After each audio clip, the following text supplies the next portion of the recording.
Gall bladder के अंदर जब स्टोन हो जाए उसके कारण जो दर्द होता है तो उसे गॉल स्टोन कॉलिक, पित्त शूल, बिलियरी कॉलिक भी कहते हैं।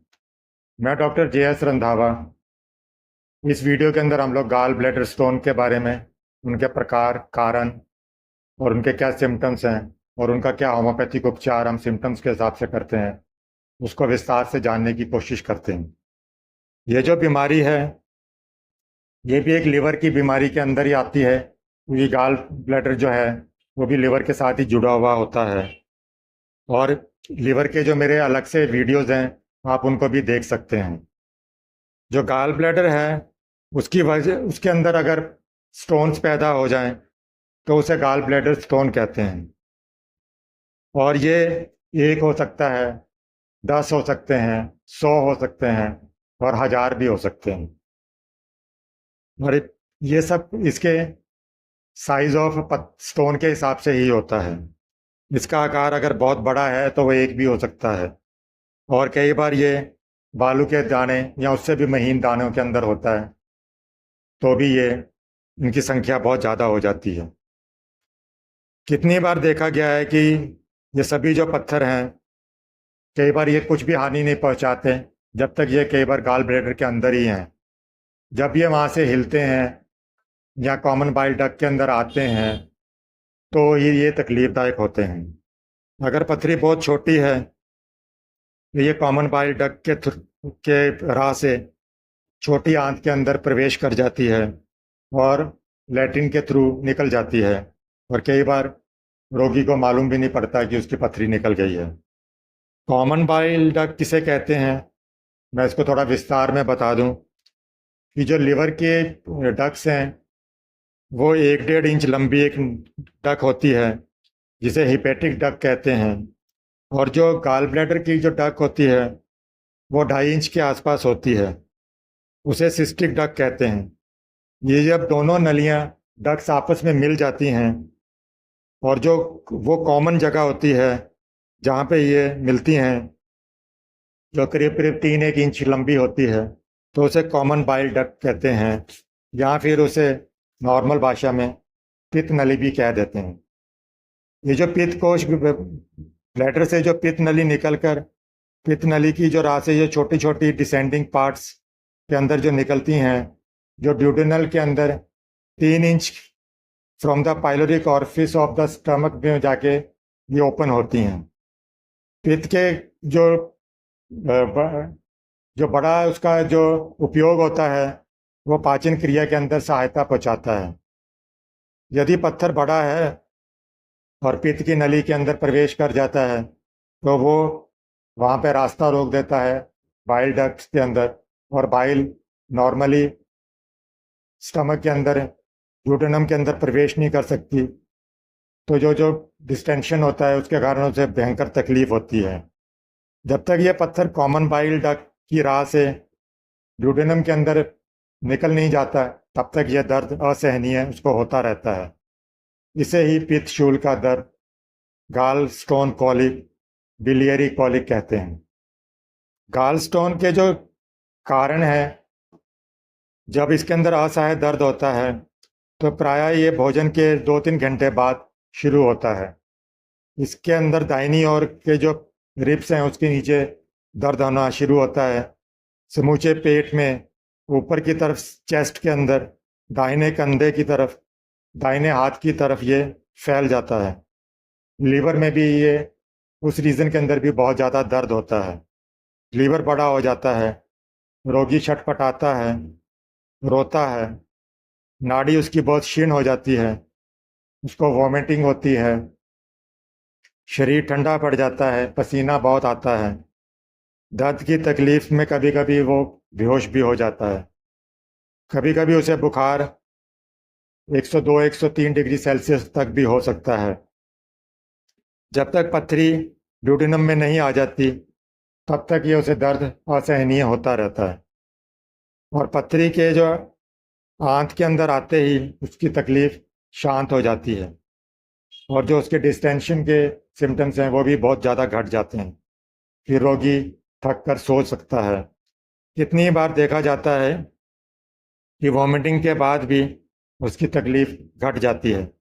इसका कारण ये है कि वॉमिटिंग के समय जो पित्त नली थोड़ी ढीली हो जाती है और ढीली होने पर जो पथरी है कई बार वो वापस लौट जाती है या फिर आगे की तरफ खिसक कर ड्यूडेनम में निकल जाती है। अगर पथरी बहुत छोटी होती है, कई बार वो बहुत ग्रेवल्स के रूप में होती है, तो इसे ग्रेवल हिपेटकी भी कहते हैं। ग्रेवल हिपेटकी के जो लक्षण हैं, इसके अंदर पेट का जो अग्रखंड है, अगला हिस्सा है, उसके अंदर असहनीय दर्द होता है। लिवर के अंदर दबाने पर दर्द है, उसे जॉन्डिस है, पांडु रोग हो सकता है, हाजमा घट जाता है, तीसरे पहर बुखार हो सकता है। ये सब लक्षण ग्रेवली हिपेटकी के होते हैं। बिलियरी कॉलिक के अंदर जॉन्डिस है, ये कभी थोड़ा है, कभी अधिक हो सकता है। अगर पित्त की नली के भीतर पथरी आड़ी है और जो पित्त कोश के अंदर पित्त निकल कर आंत में नहीं आ सकता है, वहाँ रुक जाता है और अंत में उसके अंदर खून भी मिल सकता है। पित्त के अंदर अगर खून मिल जाता है तो समूचा शरीर, आंखों के अंदर सफ़ेदपन, सफ़ेद पेशाब आ सकता है, पीला पेशाब आता है, जॉन्डिस उसे हो सकता है। जॉन्डिस के जो अधिक सिम्टम्स हैं वो मेरे जॉन्डिस वाले वीडियो में आप देख सकते हैं। अगर पथरी जो पित्त की राह से थोड़ी देर के लिए अड़ी रह जाए तो थोड़ा जो जॉन्डिस है, या ज़्यादा देर तक अधिक दिनों तक रह जाए तो फिर अधिक जॉन्डिस उसे हो सकता है। अरुचि उसे हो सकती है, मिचली है, कमजोरी है, ये जॉन्डिस के साथ में उसको अधिक दिनों तक रह सकती है। पेरिटोनाइटिस के अंदर पत्थर अगर बाहर निकलने की जगह पित्त नली के अंदर वो फट जाता है तो पेरिटोनाइटिस हो जाता है। ये ऑलमोस्ट फैटल होता है। पित्त नली में जब पथरी प्रवेश करती है तो उस समय जो शूल का दर्द होता है वो बहुत ज़्यादा है और वो निकलने पर थोड़ा आराम आता है। अगर पथरी बाहर ना निकल कर रुकी रहे तो उस स्थान पर जख्म भी हो सकता है। इसे बिलियरी फिस्चुला कहते हैं। ये जो फिस्चुला का मुंह है, ये आंत के अंदर, पित्त नली के अंदर, पित्त कोश के अंदर, उसकी जो पोर्टल वेन्स हैं उसके अंदर, लिवर के अंदर भी हो सकता है और ये कई बार फैटल है। रोग का जो भोग काल है, प्रोग्नोसिस है, इसमें दर्द कई घंटों तक रह सकता है, कई दिनों तक रह सकता है, कभी कभी कई सप्ताह तक भी रह सकता है। जब पथरी स्थिर भाव में पड़ी रहती है तो तकलीफ घट जाती है और वह जब भी हिलती डुलती है तो दर्द के उपसर्ग बढ़ जाते हैं। गाल स्टोन के अंदर जो कॉलिक है उसको हम लोग अन्य रोग से भी डिफ्रेंशिएट कर सकते हैं। इसके अंदर जो नॉर्मल कॉलिक है, गैस्ट्राल्जिया है, इसके अंदर प्रकाशीय के शूल है, पाकस्थली के अंदर अगर जख्म होते हैं, लेड पॉइजनिंग है, लेड कॉलिक है, इस तरह के रोगों से इसका भ्रम भी हो सकता है। इसके विषय में आप मेरे बाकी वीडियोस को देख सकते हैं।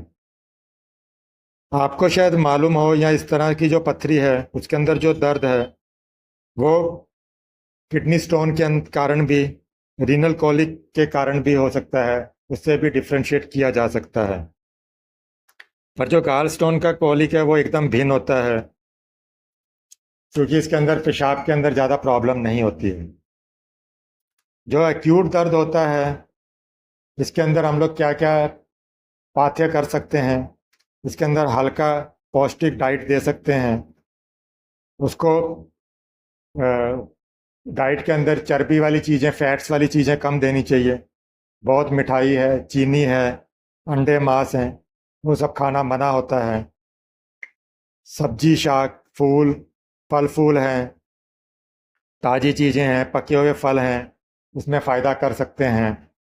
थोड़ी देर उसे आराम कराना चाहिए, खुली हवा के अंदर घूमना फिरना चाहिए उसे। इस तरह की उसको नियमित दिनचर्या करनी चाहिए। इसके अंदर ऑलिव ऑयल भी बहुत लाभदायक होता है। इसके अंदर जो पित्त है, जो बाइल्स हैं, वो आसानी से निकल सकते हैं, पित्त की गति बढ़ जाती है। पथरी के साथ में पथरी है वो मल के द्वार भी निकल सकती है।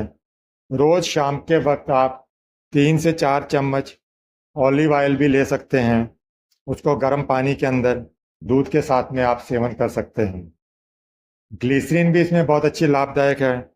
दर्द के समय आप 2-3 चम्मच ग्लिसरीन के आधा गिलास सोडे के पानी के साथ में कुछ दिनों तक नित्य सवेरे और दर्द के समय लें तो ये 4-5 ग्राम की मात्रा में उसी तरह सोडा के पानी के अंदर देते हैं और दिन भर में 3-4 बार सेवन कराते हैं तो इसके अंदर भी गॉल ब्लैडर के स्टोन्स के अंदर ये बहुत अच्छा फ़ायदा करती है। लेकिन जो ऑलिव ऑयल है और ग्लिसरीन है ये आप फिर भी किसी चिकित्सक की सलाह पर ही लें। गॉल ब्लैडर स्टोन के अंदर जो होम्योपैथिक दवाएं हैं वो हम लोग सिम्टम्स के हिसाब से चयन करते हैं, जिसके अंदर बेलाडोना मदर टिंचर के 12% पोटेंसी, 6 पोटेंसी के अंदर 30 पोटेंसी में भी यूज़ कर सकते हैं। ये दिन में 3-4 बार आप दे सकते हैं। चाइना जो है वो पित्त स्टोन पथरी के अंदर सभी अवस्थाओं के अंदर बहुत अच्छा लाभदायक है। ये 6 पोटेंसी के अंदर दे सकते हैं। एसओएस के रूप में इसको 200 के अंदर भी दे सकते हैं जब दर्द बहुत ज़्यादा हो। हर 15 मिनट में, आधे घंटे में बार बार रिपीट कर सकते हैं तो ये भी विशेष लाभदायक है। इयोनेंथस या इयोनामाइसिन है जो है EUONYMIN जो मेडिसिन है ये भी आप 1X ट्राइट्रेशन के अंदर ले सकते हैं। ये दिन में 3-4 बार ले सकते हैं। इसके अंदर जो सिर के अंदर ऑसिपिटल है वहाँ दर्द होता है, पेशाब के अंदर यूरिक एसिड अधिक आता है तो ये अधिक लाभदायक है। कैलकेरिया कार्ब भी एसओएस में 200 पोटेंसी में बार बार रिपीट करा सकते हैं जब दर्द हो। हर 15 मिनट में, आधे घंटे में रिपीट करा सकते हैं।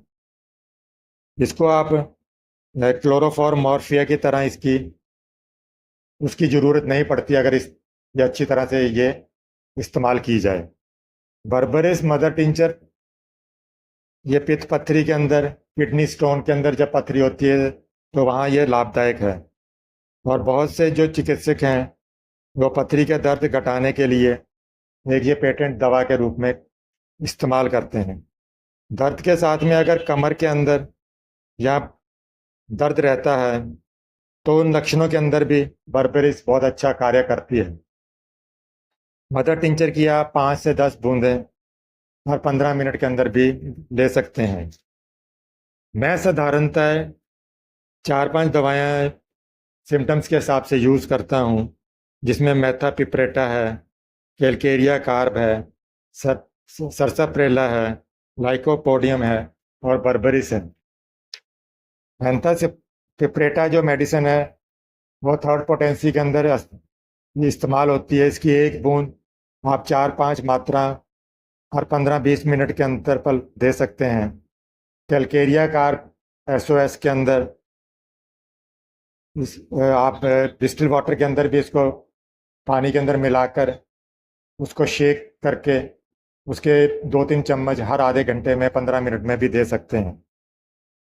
लाइकोपोडियम जो मेडिसिन है, जैसा मैंने पहले बताया, जो एसिडिटी पेशेंट हैं जिनका पेट हमेशा फूला हुआ रहता है, पेट में बहुत ज़्यादा गैस बनती है, वायु रहती है, कब्जी रहती है, कॉन्स्टिपेशन है, जो भोजन के बाद में उसका कलेजा धड़कता है, दाहिनी ओर के जो उसके किडनी है, लीवर के स्थान पर उसको दर्द रहता है, और जब रोगी समझ बूझकर इसका प्रयोग किया जाए उसे तो ये बहुत अधिक आराम करती है।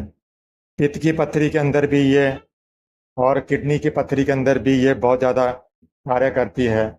जब ग्रेवल्स बहुत ज़्यादा छोटे हों, ये 30 to 100 पोटेंसी में बहुत अच्छा कार्य करती है। एक थ्लेसिप मदर टिंचर है, ये पथरी को गला सकती है, पित्त पतला हो जाता है, इसमें पित्त की जो निकलने की शक्ति है वो बढ़ जाती है, और ये सरसाप्रेला की तरह एक बहुत ही उत्कृष्ट दवा है।